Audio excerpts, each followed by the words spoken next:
Hi, this is Peter Woolfolk speaking. Now, first of all, thank you so very much for listening to the podcast. Now, I am very excited to let you know that the podcast is now available on Amazon Alexa. You know the drill. Simply say, Alexa, play Public Relations Review Podcast, and she'll take it from there. And again, thank you for listening. And if you enjoy the program, please become a subscriber. Now, on to the podcast. Welcome.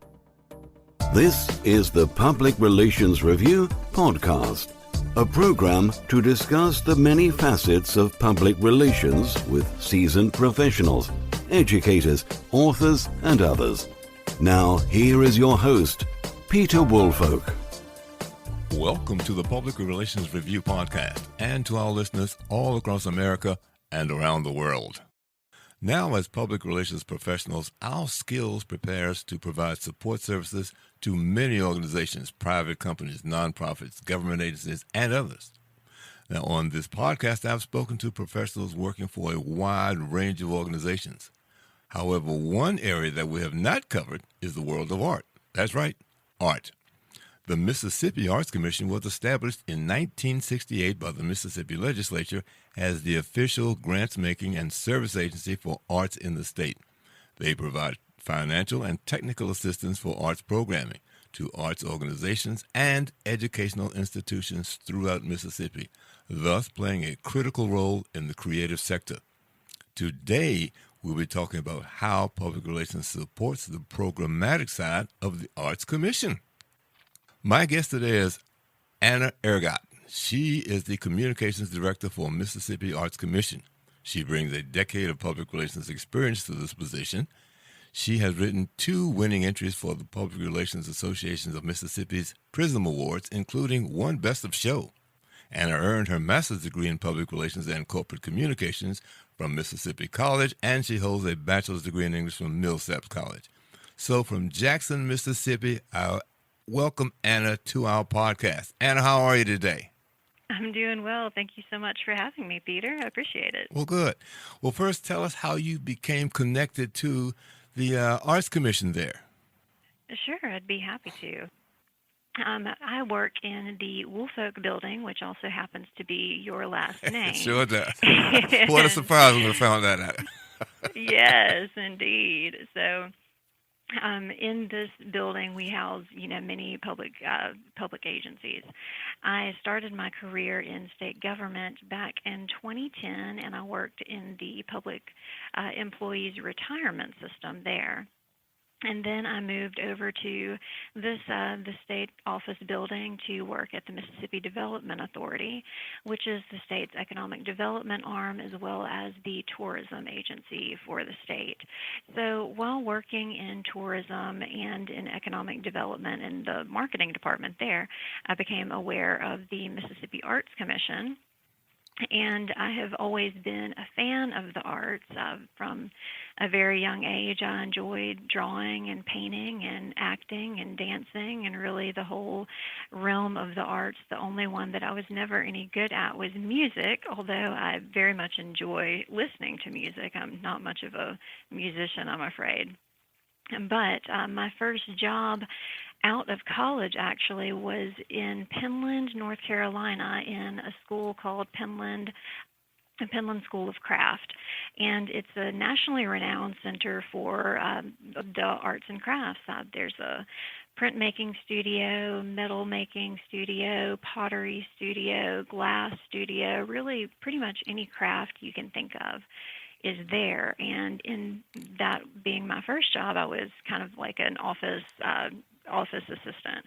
So, I answered the phone, helped schedule people's travel and things like that, and just really enjoyed being around so much creativity and so much art and so many different people who loved the arts from around the country. So I had a passion for the arts and also the skills needed in public relations in order to get the job at the Mississippi Arts Commission as its next communications director back in 2017. Well, congratulations on that. So now let's talk about how your office supports the the things that the Arts Commission does, the activities and events that it puts on throughout the state. Let's start. You pick a starting point and tell us what the event is and how you go about supporting it. Sure. Probably the biggest event that my office is involved with each year is the Governor's Arts Awards. And these awards are held in partnership with the Governor's Office of Mississippi. And this is an ongoing program that started back in 1989. So we have gone through this program with many administrations, and we've honored many of Mississippi's greatest artists through this program. A few recipients that, I think your listeners would recognize would be Eudora Welty, Morgan Freeman, B.B. King, Pinetop Perkins, John Grisham, and the list goes on and on. We have really an astounding number of great artists from Mississippi. We are an arts-rich state. And part of my role in that is to coordinate this event each year and also help promote it. Many of the recipients are not living in Mississippi. Oftentimes they would be in Nashville or California, so we fly them in to Mississippi to accept this award. We have a ceremony in the Old Capitol Museum, which is a beautiful building in downtown Jackson, Mississippi. And we also have several recognitions for them that day. One is at the Mississippi State Senate. They're typically recognized in front of our lawmakers there. So we promote this in a variety of ways. One of the important aspects of my role and what I do is that I really can't do it alone. So we have many partners that help us get the word out about the arts in Mississippi. And one of those major partners is Mississippi Public Broadcasting. They are an affiliate of PBS. They are our public radio and public television arm in Mississippi. And each year, MPB broadcasts on TV the Governor's Arts Award and also on radio as well. So we have the live event that is a draw for anyone who really enjoys the arts in Mississippi, and then of course you can access it at a later time on television and radio. And of course we promote the event through, our typical communications channels such as e-newsletters and social media. And of course we have information on our website as well. Mm-hmm. Now, do you, let's say, capture this in terms of video so that people can maybe see it later or buy it? Or how do you have anything like that goes on? Sure. We work with MPB on that. So in the past, they have taken snippets of the event and put those on YouTube where we can then share those acceptance speeches or performances. And how about music that comes from that? Is there any special music that's associated with it, or do you just, in terms of musicians, you just play some of the stuff that's already been published? Or how do you handle any music that's involved? For the Governor's Awards, we obviously honor people who are very accomplished musicians, and we always give them the option to perform a song if they want to at the show.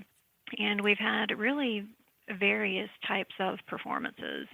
So people have, done solo guitar performances there. We've even had a ballet dancer come and perform at the space. So that is usually how we handle that. Usually it's televised through MPB so people can access that later. And of course there's also speeches during the awards, and probably one of the main reasons that people enjoy the event is not only do you get to see these people who are really, have a lifetime of achievements in the arts come and speak and be there right in front of you in real life, but also we get to see these people perform sometimes, and that's really an impressive thing to see. What has been perhaps one of your bigger challenges in maybe getting the word out or building publicity for this or reaching out throughout the state and beyond? What sort of challenges have you run into that you've had to successfully deal with? Sure. Well, one of the major challenges I would say would be, and this is no no real surprise, but the arts are typically not funded at the level of some other particular subjects. So I think that we've had to be creative in how we approach our promotion, because our funds are never robust. So we rely a lot on social media, and we rely a lot on our partners to help get the word out as far as some of the events that we have coming up. By the way, this episode is sponsored by Burrell's, the Media Relations Planning, Monitoring, and Measurement Services Professionals. Now, you mentioned social media. Do you have support staff there? How much do you do yourself, or how much do you have staff handle, or how much do you farm out, if you farm any out in terms of maybe contractual sort of things? Tell us what your setup is to handle major events. Right. So we are a very small agency. I would say that we are a small and robust agency, but I am the only person who is tasked with major events and communications on staff. So it's basically me, but I have recently hired someone to help with social media, and that person is on contract for, a finite number of hours per week. And that has been truly wonderful. In the past, I have not had such support. So, and typically speaking, I will hire someone right around the time of Governor's Awards to help me and do some of the more administrative tasks associated with that, gathering lists, making sure the invitations go out, keeping track of people's travel, and all of that, all of those administrative tasks that are handled through spreadsheets and are, kind of the nitty-gritty of event planning. Mm-hmm. Now, when we think of art, obviously music and paintings and dancing come to mind. Are there some areas of art that we normally might not think of on a daily basis that you deal with as well? Yes, we also deal with literature. We consider writing an art, and we have a new initiative that we embarked on a few years ago, again with several partners around the state, the Mississippi Humanities Council, and the Department of Archives and History, among others. And the Writer's Trail is essentially a series of historical markers that are placed throughout the state to mark the places that Mississippi's many famous writers are from or have some sort of significant relationship to. Now, among those, I'm sorry? And I was about to say, when you mentioned the writers and markers around the state, is there some sort of a tool that goes along with that? How do you handle that sort of thing to alert people that this is available to them? Sure. So, again, we work with several partners on that particular project, and one is Visit Mississippi, which is the tourism agency for the state. And in order to alert people of, the Writer's Trail being there, we have, of course, our website has the Writer's Trail map on it, which showcases the locations in which the markers are placed, and oftentimes the communities in which they're placed will add some of these things to their tourism brochures, especially those that are concerned with the historical significance of the area and things like that. And also, whenever we place one of these markers around the state, we have an unveiling ceremony. And those unveiling ceremonies will attract people who have a certain relationship to the author, often family members or fans of that particular author. And also, oftentimes, media stations will come out and cover the event as well. So that also helps us get the word out as some of that earned media. Now, you'd mentioned also that part of your job is to support educational institutions. Talk a little bit about what that means, the types of educational institutions you support, and what types of activities within those institutions do you look for? Sure. So we have a program here at the Mississippi Arts Commission called Mississippi Whole Schools. And through that program, we work with K through 12 schools all around the state. And schools can sort of buy into the program, and they'll then be considered a Mississippi Whole School. And that is really a program of development for teachers, for teaching them how to integrate the arts into the basic curriculum, so that I'm sure a lot of your listeners have heard of STEAM, and this is really kind of one of the ways that we bring the arts into, the A in STEAM into the curriculum, is trying to teach teachers that they can teach math and science and language and many other subjects with an important arts component, and that's been shown to help students increase what's called deep learning. They tend to remember these concepts more when there's an art project associated with it. And when I say art project, I don't necessarily mean like coloring on a sheet of paper, but maybe they act out a lesson, or maybe they dance the lesson, or maybe there's, a musical component of that lesson that helps kids who learn in different ways remember the subject matter better. Just out of curiosity, is there any arts program for kids with disabilities?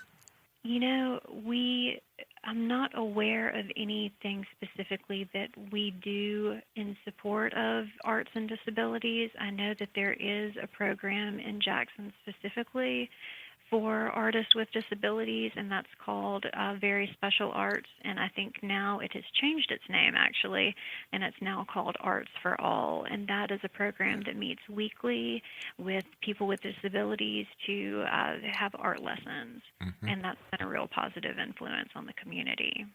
Now, how about senior citizens groups or other sort of groups that might have an interest in art? Do you connect with them in any way at all? That's more on the community level, I would say. Okay. A lot of the arts councils that we support will have special programming for seniors and probably also for people who have disabilities. And we provide grants and funding and support for those more community-based associations. Now, tell us about what is it that we haven't touched on thus far that's big or happens every day or on a frequent basis with the Arts Commission that we haven't covered yet? Well, I also am involved with Arts Day at the Capitol, and that's our advocacy event each year. And, of course, last year it was virtual, but usually we have arts organizations from all around the state come to the state capitol in Mississippi and talk about why the arts are important in their communities and kind of show a big support for the arts. It's one of the probably more fun Arts Day, one of the more interesting art days at the Capitol. So how do legislators respond to that? I mean, are they aware of all the things? I mean, obviously they're aware once these show up, but prior to that, how do they respond, these artists and others coming to, I guess, say hello and, keep supporting us, that sort of pitch? How do they respond to that?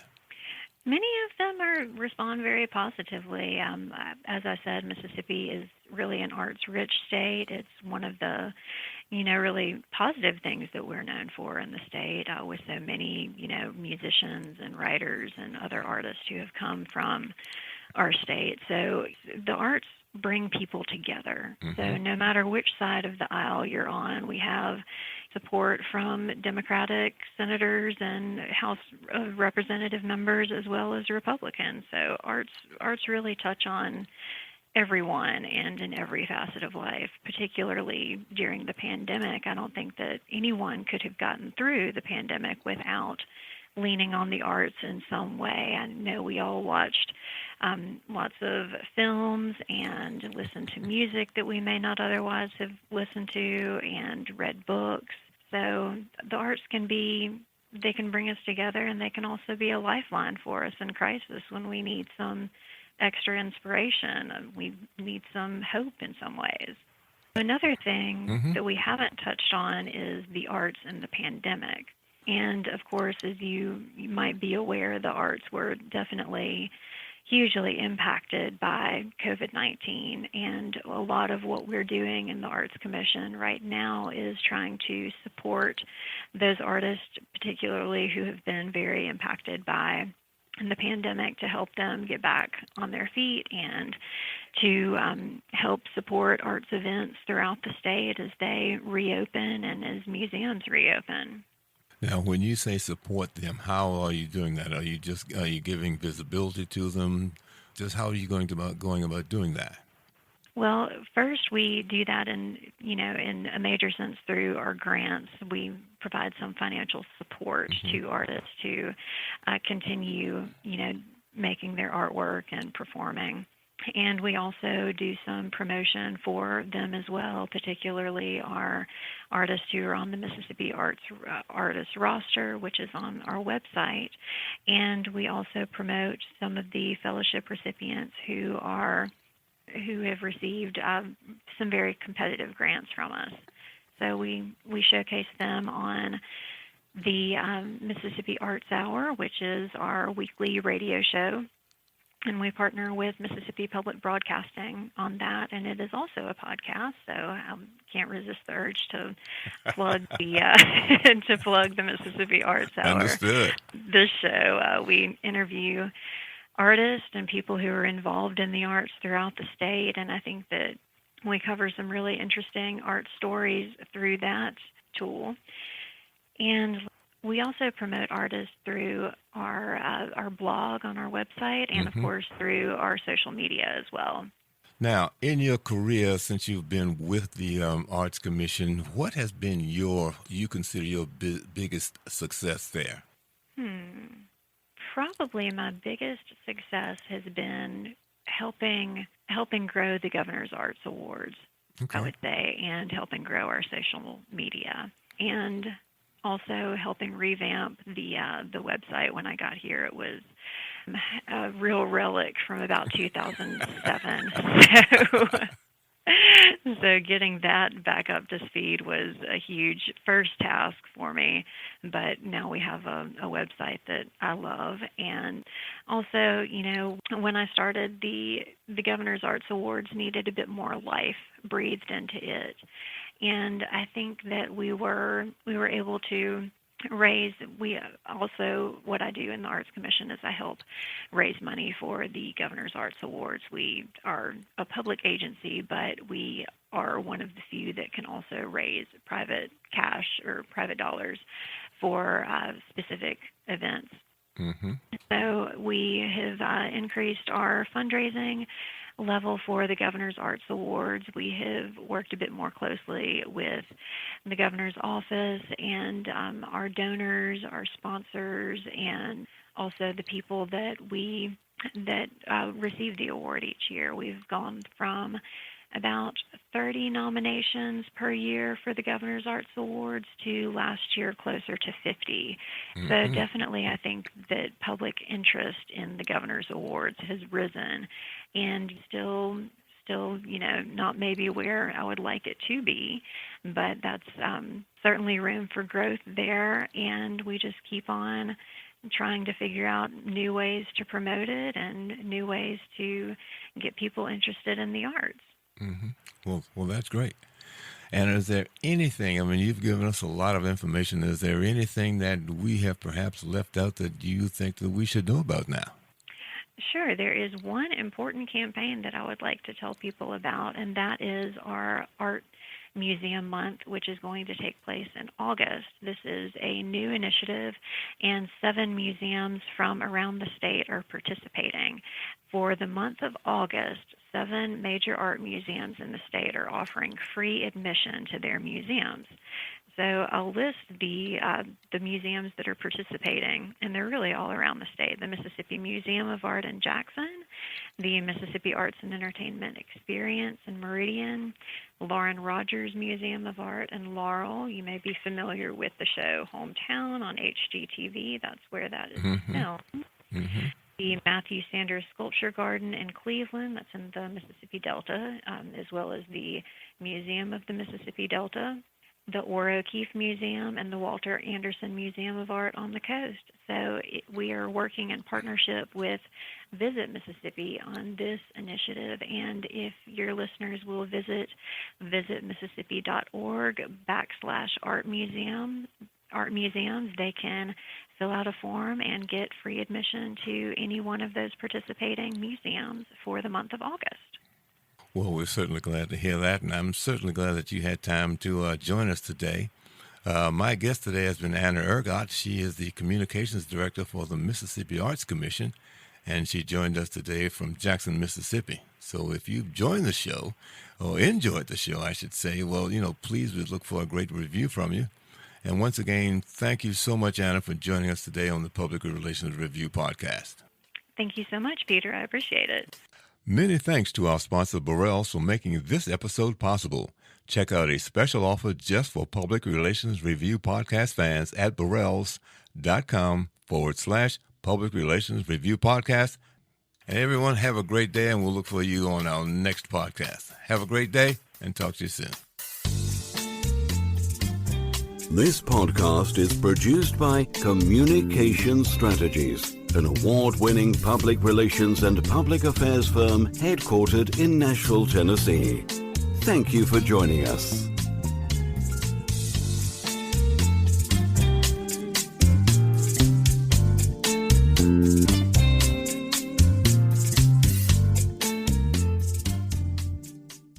Hello, this is Peter Woolfolk. First, let me say thank you so much for being a listener. Now, I want to alert you to our shiny new podcast website located at podpage.com. However, you can go directly to the podcast site located at publicrelationsreviewpodcast.com. There, you can contact me through email. You can leave a voice message. You can leave a review. You can read an episode blog and frequently learn about the podcast guests. You might also want to suggest podcast topic ideas or even suggest a guest. You can also let me know if you would like to receive our podcast listener logo that you can post on your social media. So I look forward to hearing from you about our new podcast website. Thank you so much for listening to the Public Relations Review podcast, and have a great day.